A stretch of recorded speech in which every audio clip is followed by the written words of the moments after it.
Assalamualaikum warahmatullahi wabarakatuh. Kami dari kelompok 1 akan mempresentasikan tentang desain pembelajaran PKN DNI, baik itu kelas tinggi maupun kelas rendah. Silakan simak video selanjutnya agar lebih jelas. Subscribe dan like, komen. Langsung saja ke pembahasan. Yang pertama, pengertian desain pembelajaran PPKN di kelas rendah MI ataupun SD. Desain pembelajaran adalah proses keseluruhan tentang kebutuhan dan tujuan belajar serta sistem penyampaiannya, termasuk di dalamnya adalah pengembangan bahan kegiatan pembelajaran, uji coba, dan penilaian bahan, serta pelaksanaan kegiatan pembelajaran. Desain pembelajaran mengandung arti bahwa penyusunan perencanaan pembelajaran harus sesuai dengan konsep pendidikan dan pembelajaran yang dianut dalam kurikulum yang dibutuhkan. Istilah desain pembelajaran biasanya merujuk pada desain materi pembelajaran yang disusun oleh sebuah tim yang dapat melibatkan guru atau tidak perlu melibatkan guru yang akan melaksanakan pembelajaran tersebut. Sejumlah ahli mengatakan bahwa desain pembelajaran disebut juga oleh guru atau dibuat oleh guru yang akan melaksanakan pembelajaran. Namun bukanlah suatu keharusan desain pembelajaran dibuat hanya oleh guru yang bersangkutan.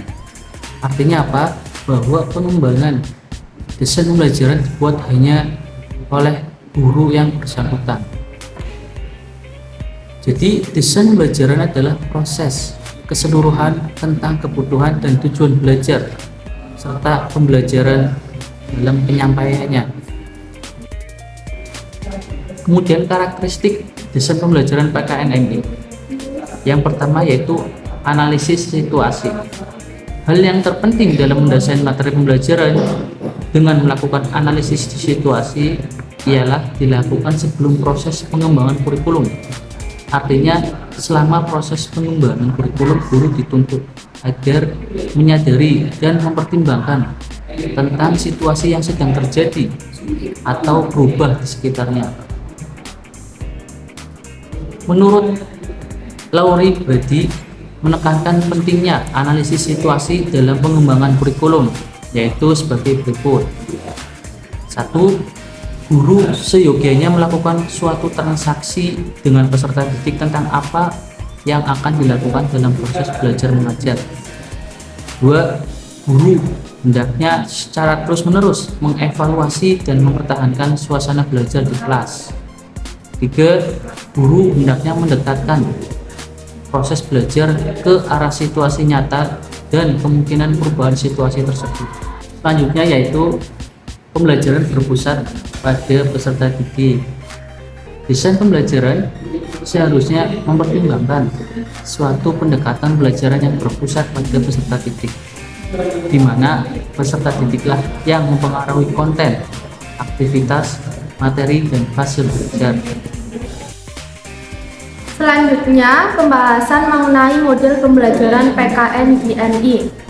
Model pembelajaran terpadu atau tematik. Model pembelajaran terpadu merupakan suatu pendekatan dalam pembelajaran yang secara sengaja mengaitkan beberapa aspek, baik dalam dalam pembelajaran terpadu, guru harus memahami benar konsep-konsep materi atau standar kompetensi dan kompetensi dasar, nama yang akan dijadikan topik atau masalah pembahasan dalam pembelajaran PKN tersebut dalam keterkaitannya dengan bidang studi lain. Yang pertama, terpadu model konteks. Asumsi yang melandasi model keterhubungan ini adalah butir-butir pembelajaran dapat dipayungkan pada induk mata pelajaran tertentu. Dan yang kedua, terpadu model Webpack. Model Webpack merupakan model pemaduan yang paling populer. Pemaduan dalam model ini dilakukan dengan menggunakan pendekatan tematik. Dalam hal ini, tema dapat untuk mengikat kegiatan-kegiatan pembelajaran baik dalam mata pelajaran tertentu maupun antar mata pelajaran. Langkah-langkahnya yang bisa ditempuh. Yang pertama, guru menyiapkan tema utama dan tema lain yang telah dipilih dari beberapa standar kompetensi lintas mata pelajaran atau bidang studi. Yang kedua, guru menyiapkan tema-tema yang telah dipilih. Dan yang ketiga, guru menjelaskan tema-tema yang terkait sehingga materinya lebih luas.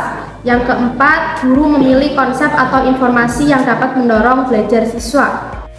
Dan yang terakhir, model terpadu integrated. Pada model ini, guru masing-masing mata pelajaran bekerja sama melihat dan memberikan topik-topik yang berkaitan dan tumpang tindih untuk membangun konsep dan keterampilan. Langkah-langkahnya yaitu, yang pertama, guru menentukan salah satu tema dari mata pelajaran PKN. Yang kedua, guru mencari tema-tema dari mata pelajaran lain yang memiliki makna yang sama. Yang ketiga, guru menyusun RPP yang terdiri dari gabungan konsep-konsep berupa mata pelajaran. Yang keempat, guru menentukan alokasi waktu. Pembahasan selanjutnya mengenai beberapa desain pembelajaran untuk pembelajaran PKN di kelas MI tinggi. Seperti penjelasan di atas, bahwa dominasi dari desain pembelajaran PKN kelas tinggi berupa media yang kompatibel pada era saat ini. Adapun beberapa yang penting untuk dipaparkan terkait desain pembelajaran PKN di kelas tinggi dilihat dari penggunaan media visual, metode media gambar, multimedia, pendekatan pembelajaran, serta model-model yang relevan. Hal ini dipaparkan di bawah ini sebagai berikut. 1. Menggunakan media visual. Media visual adalah suatu metode dalam menyampaikan pembelajaran dengan memanfaatkan alat-alat peraga sehingga siswa dapat melihat menggunakan indera penglihatan mereka. Yang kedua, metode tanya jawab. Sutikno mengartikan metode tanya jawab sebagai sebuah metode belajar dengan menyajikan berbagai pertanyaan yang ditunjukkan pada siswa dan harus memiliki jawaban.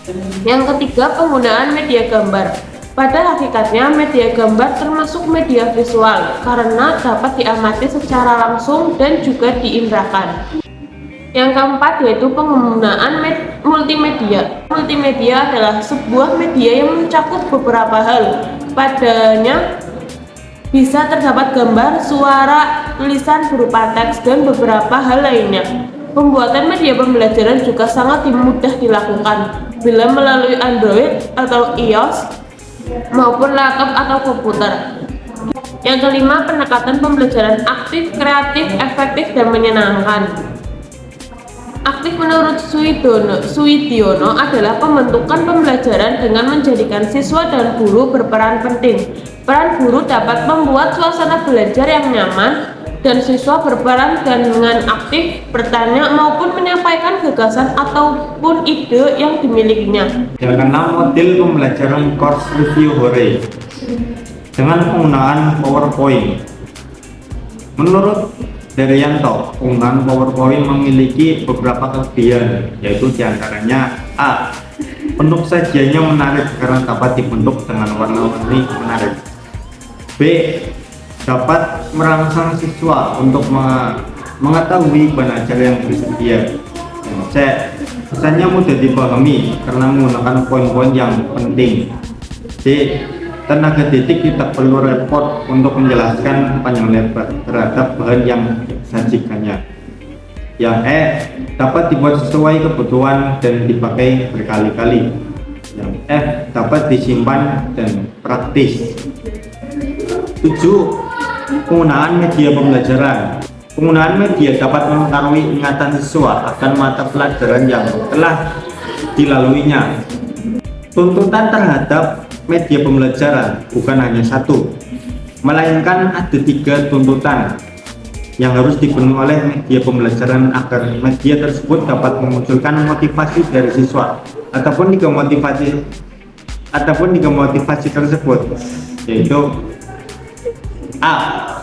Kemampuan media dalam menyediakan sebuah objek maupun menyimpannya. B. Kemampuan media dalam menyampaikan objek dengan berbagai bentuk yang sesuai dengan kebutuhan pembelajaran. C.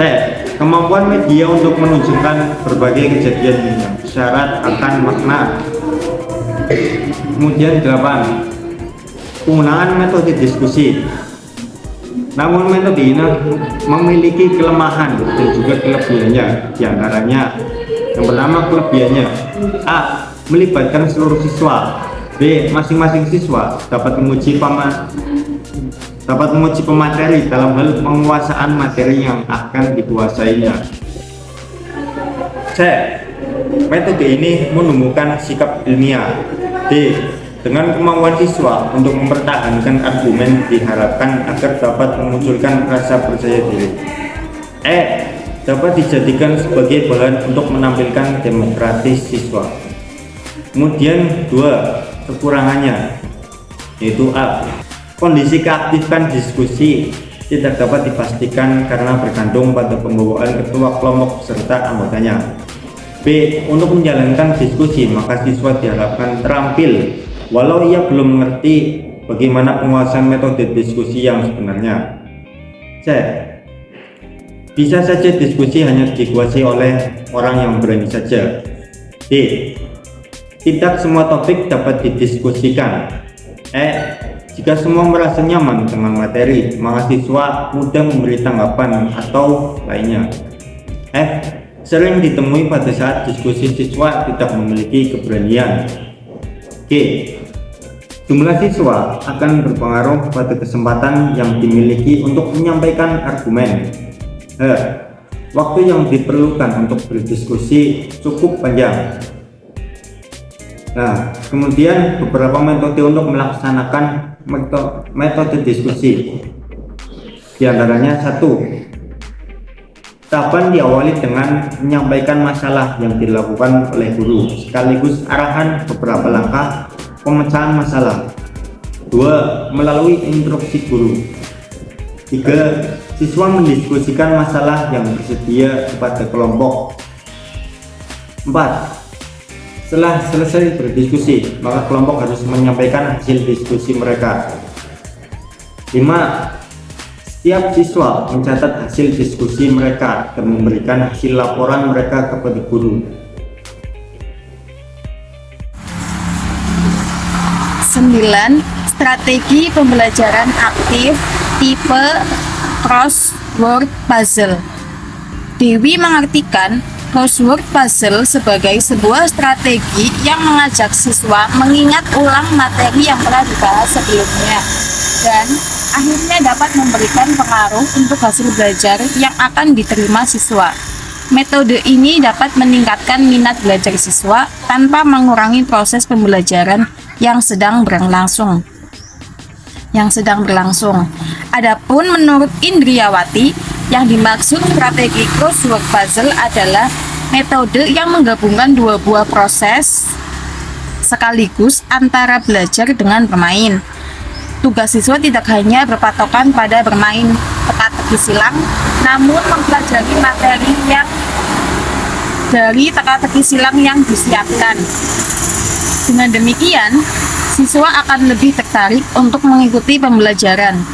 Tidak bisa dipungkiri bahwa metode pembelajaran crossword puzzle memiliki banyak manfaat, namun beberapa di antaranya terdapat kekurangan dari metode jenis ini, yaitu anggapan siswa bahwa metode ini hanyalah metode permainan, sehingga banyak di antara mereka tidak serius mengerjakan crossword puzzle ini, dan metode ini hanya mengukur siswa dalam bentuk hafalan, sehingga pemahaman siswa akan menganalisis menjadi tidak diperhatikan.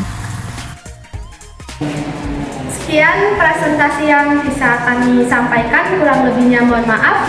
Wassalamualaikum